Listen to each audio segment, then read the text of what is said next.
की टू में आपका स्वागत है दोस्तों। मैं आपके लिए आज लेके आया हूँ एक नई पोइम। लेकिन इससे पहले कि हम पोइम की तरफ बढ़ें, आपको सबसे पहले क्या करना है, बेल आइकॉन पे जाके सब्सक्राइब बटन को क्लिक ज़रूर करना है, उस पर टैप करना है और शेयर भी ज़रूर करना है। आज आपके लिए हम जो लेके आए हैं वो पोइम है क्लास 10th के लिए और पोइम का नाम है स्पीक अप। स्पीक अप के अंदर हम सबसे मेन चीज़ जो डिस्कस करेंगे वो है कि पोइम की पूरी एनालिसिस करेंगे, साथ में जो उसके अंदर डिफ़िकल्ट वर्ड्स हैं उनके मीनिंग्स भी देखेंगे, साथ में जो पोइटिक डिवाइसेस और लिटरेरी टर्म्स यूज़ होते हैं पोइम्स के अंदर उनको भी अच्छी तरह से हम डिस्कस करेंगे, लाइन वाइज डिस्कस करेंगे।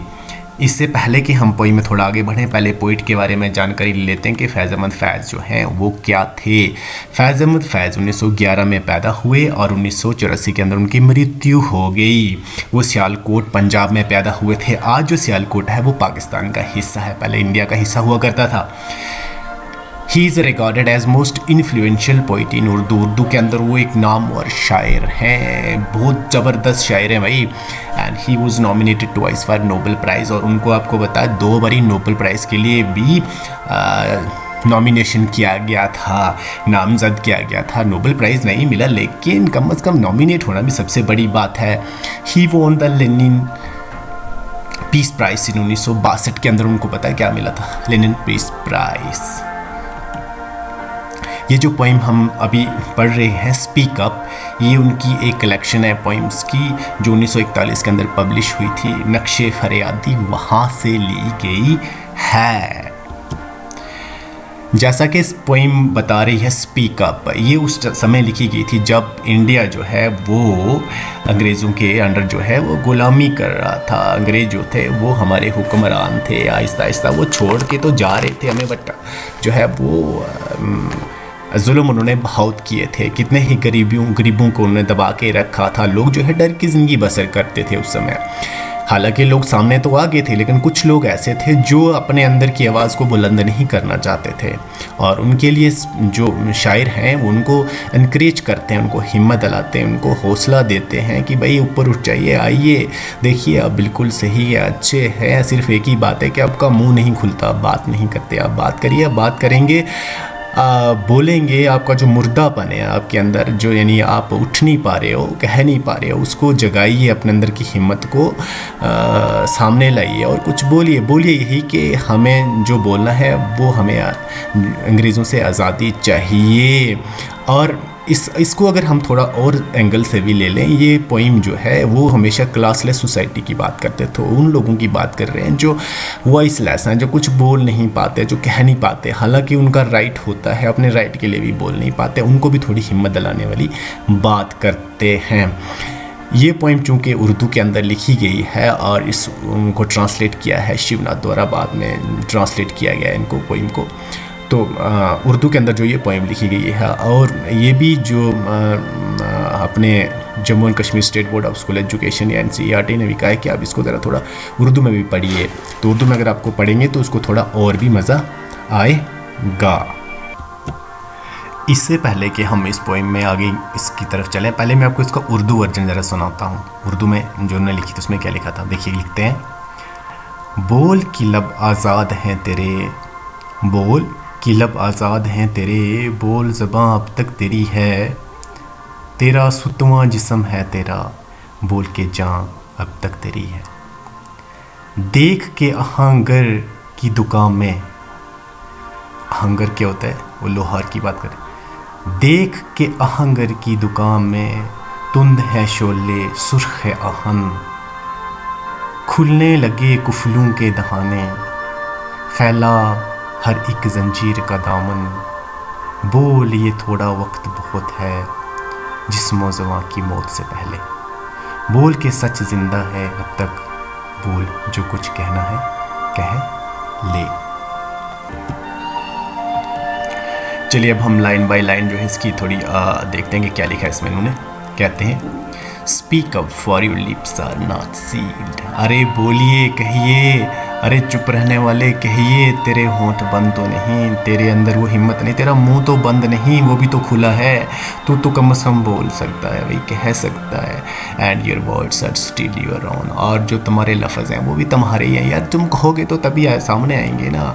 और this upright body is yours, और ये जो जिस्म है ये भी तुम्हारा। अपराइट होता है स्ट्रेट, सीधा, ठीक है, स्ट्रेट या सीधा, अपराइट बोलते हैं उसको। ये जिस्म भी तुम्हारा ही है। Speak while your soul is still your own, अरे बोलिए और रूह भी तुम्हारी है, और रूह भी तुम्हारी ही है। कह रहा है कि अपने अंदर वो हिम्मत जगाइए, क्योंकि आपको होंठ भी दिए हैं, वहाँ से आप बोल सकते हो। तुम्हारे अंदर बोलने की ताकत भी है, वो भी कह सकते हो। तुम्हारा जिस्म भी बिल्कुल सही है, ताकतवर हो, मजबूत हो, और तुम्हारे अंदर रूह भी है। तो फिर तुम क्यों नहीं आते सामने, क्यों नहीं आते? अरे वो आज़ादी के मतवाले जो जल रहे हैं, जो अपनी कुर्बानियाँ दे रहे हैं, उनको याद करो, उनको देखो वो कैसे आगे बढ़ रहे हैं। बस तुमको भी थोड़ी सी उनके अंदर जो है थोड़ी हिम्मत डालनी है, उनको थोड़ा हौसला देना है। जैसे गर्म लोहे के ऊपर जो लोहार है मार के लोहे को सीधा कर लेता है, इस समय वो मौका है, वो वक्त आ गया है, तुम्हें आगे निकलना है, तुम्हें कुछ ना कुछ बोलना है, कुछ ना कुछ कहना है, हिम्मत करनी है। उन लोगों के साथ जुड़ के चलना है जो लोग इस मुल्क की आज़ादी के लिए उस टाइम लड़ रहे थे, उनकी बातें कर रहे हैं। अब सोल, आपके पास सोल होता है स्पिरिट, स्पिरिट मतलब रूह। लुक देयर इन दैट स्मिदी, आप देखो, आप उसकी तरफ बात करें, वहाँ की तरफ देखिए, उस लोहार की तरफ देखिए, लोहार खाने की तरफ देखिए, लोहार की भट्टी की तरफ देखिए। ब्लैक स्मिथ, स्मिथी होता है blacksmith. It's red oven fierce flames, oven जो है रेड होता है, आपको पता है। लोहार की भट्टी जो होती है, वहाँ पे जब कोयले पड़े होते हैं, हवा लगते हैं, बिल्कुल गर्म हो जाता है, लाल होता है, और उसमें से फियर्स मतलब खतरनाक वायलेट फ्लैम्स निकल रही हैं। कैसी फ्लैम्स निकल रही हैं? बिल्कुल वायलेट खतरनाक फ्लैम्स निकल रही हैं, बाहर की तरफ आ रही हैं।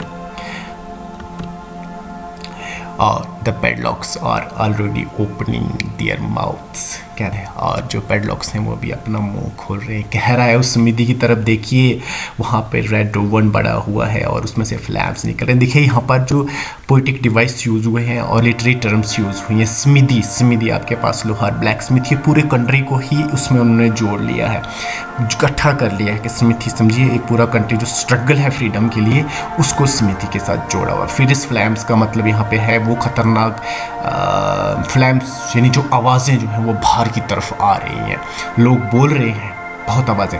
और जो पेडलॉक्स हैं, यानी जो देखिए पेडलॉक्स भी आपके पास यहाँ पर एक जो है वो मेटाफर यूज़ हुआ है, और ये सिंबलाइज करता है किसको? गुलामी को, गुलामी की बात कर रहा है। इमेजरी भी यूज़ हुई है यहाँ पे, ठीक है। और वो भी अपने मुंह खोल रहे हैं, यानी आहिस्ता आहिस्ता करके अब थोड़ा समय बचा है, आहिस्ता आहिस्ता गुलामी की जंजीरें जो हैं वो छूट रही हैं, दूर जा रही हैं। ताले जो हैं, जो पेडलॉक्स हैं, वो भी अपने मुंह खोल रहे हैं, यानी गुलामी छूट रही है, गुलामी दूर हो रही है, आप आज़ाद हो रहे हो। लेकिन कम से कम थोड़े से सामने आ जाओ, थोड़ी सी हिम्मत दिखाओ। थोड़ी हिम्मत दिखाओगे तो आपको जो है वो आपका काम आसानी से बन जाएगा। अगर दूसरे कंट्रीज को दूसरे एंगल से लेंगे तो ये वॉइसलेस लोगों को बोल रहे हैं कि भाई तुम कब तक चुप रहोगे, कब तक तुम बोलोगे नहीं, और क्यों नहीं बोलोगे, क्यों अपना मुंह नहीं खोलोगे, क्यों नहीं अपनी जो बात है उसको सामने रखोगे। आपके अंदर इतनी हिम्मत होनी चाहिए, आपके अंदर हौसला होना चाहिए, अपने मुंह को ही तो हिलाना है। आपके अंदर जिस्म भी है, आपके अंदर रूह भी है, आपके अंदर वो बड़े सारे अल्फाज भी हैं जो तुम कह सकते हो, लेकिन तुम कहते क्यों नहीं? फिर आगे कहते हैं and each factor is cutting out around, और हर एक फैक्टर क्या होती है आपके पास, उसको हम कहते हैं चेन को। वो कौन सी चेन? जो आपके पैरों में पड़ी होती है, बेड़ियाँ, वो भी छोड़ रही हैं, स्कर्ट कर रही हैं, बाहर भाग रही हैं, दूर जा रही हैं, वो भाग रही हैं, यानी जो जंजीरें हैं वो भी तुम्हें छोड़ के जा रही हैं, बेड़ियाँ भी तुम्हारी खुल रही हैं, ताले भी खुल रहे हैं। बस थोड़ी सी तो हिम्मत करनी है आपने। जो वो लोग आगे चल रहे हैं, जो ये हिम्मत कर रहे हैं, उनको तो उन्हें साथ देना है, उनके साथ चलना है आपने। Speak up now for the time is running out. अरे बोलो, अभी समय है, इस समय वक्त हाथ से निकल जाएगा। और ऐसे भी सच में बात है कि वक्त हाथ से निकल जाएगा तो फिर आप कुछ नहीं कर पाओगे। ये सिर्फ उन लोगों के लिए भी हो सकता है कि जो लोग कुछ कहना चाहते हैं, कुछ करना चाहते हैं। कंट्री ले लेते हैं, हम आज़ादी की बात को थोड़ा अलग करके रख लेते हैं कि अगर उन लोगों के लिए है जो लोग कुछ कहना चाहते हैं, करना चाहते हैं, लेकिन उनको पता है समय किसी का इंतज़ार नहीं करता, टाइम किसी का इंतज़ार नहीं करता। तो अगर टाइम किसी का इंतज़ार नहीं करता तो तुम करोगे क्या? टाइम निकल जाएगा, फिर तुम कहना भी चाहोगे तो बारी कोई सुनेगा नहीं। अगर टाइम निकल जाएगा तो फिर तुम्हारी जो है उसको सुनेगा कौन? कोई नहीं सुनेगा उसको, कोई नहीं सुनेगा। Before your body and mind fade away, इससे पहले कि तुम्हारा जिस्म और तुम्हारा दिमाग तुम्हारा साथ देना छोड़ दे, इससे पहले कि तुम्हारा जिस्म तुम्हारा साथ देना छोड़ दे, तुम्हारे अंदर हिम्मत ही ना बचे, फिर बोलोगे तो फिर बोलने का फ़ायदा क्या? इस समय बोलिए। यहाँ पे भी देखिए आपके पास जो फैक्टर वर्ड यूज़ हुआ है, ये भी आपके पास गुलामी की बात कर रहा है। ये भी आपके पास मेटाफर यूज़ हुआ है, ये भी मेटाफर है और सिंबलाइज करता है गुलामी को, ठीक है। और आप बोलिए, इसमें 3 चीज़ें यूज़ हुई हैं, मेटाफर्स और सिंबल्स जिनको बोलते हैं, हमारे पास इमेजरी यूज़ हुई है और सारी एक ही स्टांजा के अंदर सारा उन्हें यूज़ कर लिया है। Tell us for the truth is not yet dead. अरे हमें बोल दीजिए यार, सच्चाई अभी मरी नहीं, सच्चाई अभी जिंदा है और सच्चाई सच्चाई होती है। सच जो है कभी छुप नहीं सकता। बोलो, अरे बोलो, whatever you have to say. बोलो आपने क्या कहना है, जो आप कहना चाहते हो आप बोलिए, आप बोलिए, कहिए, आप अपने अंदर हिम्मत जुटाइए। देखिए इसके अंदर जो मेन चीज़ें जो यूज़ हुई हैं, वो जो पोइट है वो इनक्रेज करना चाहता है, हौसला देना चाहता है। सिर्फ आज़ादी के मत वालों को तो उस टाइम उन्होंने हौसला दिया था उस टाइम, क्योंकि उस टाइम जो आज़ादी की जंग चल रही थी उस टाइम तो ऐसा हो नहीं था। उनको हिम्मत दी थी कि भाई आइए, सामने आइए। वो लोग जो अपनी आपको जान को अपनी आपको निछावर कर रहे हैं इस गुलामी से आज़ादी पाने के लिए, तुम भी आइए, थोड़ा सा उनका भी साथ दीजिए। अब ऐसा भी है कि जो लोग उस मंजिल पे चले हुए, उस रास्ते पे चले हुए, उस मंजिल पे चलने वाले जो लोग हैं, जो रास्ते पे जा रहे हैं, आप लोगों को क्या करना है, थोड़ी सी सपोर्ट करनी है। आप भी उस मंजिल पे भाग सकते हो, सिर्फ अपना मुंह खोलना है, बोलना है। ऐसा ना हो कि कल के लिए आप बोल ना पाओ, हिम्मत ना जुटा पाओ और आपका जिस्म और आपका जो माइंड है वो आपका साथ देना छोड़ दे। उस टाइम तुम बोलोगे फिर, लेकिन जो टाइम है तुम्हारे हाथ से निकल जाएगा। इसके साथ जो ये पोइम जो है वो समाप्त हुई है। आपने क्या करना है, एक थोड़ा सा काम करना है और उस काम को कहते हैं सब्सक्राइब करना, ठीक है। आपने मेरे चैनल को सब्सक्राइब करना है, आगे और आपको अच्छे से अच्छे वीडियोस मिलेंगे। अगर कहीं कोई इसमें आपको कोई इशू लग रहा होगा, कोई टीचिंग में प्रॉब्लम आ रही होगी, तो आप मेरे जो कमेंट बॉक्स में वहाँ पे लिख सकते हैं। Thank you.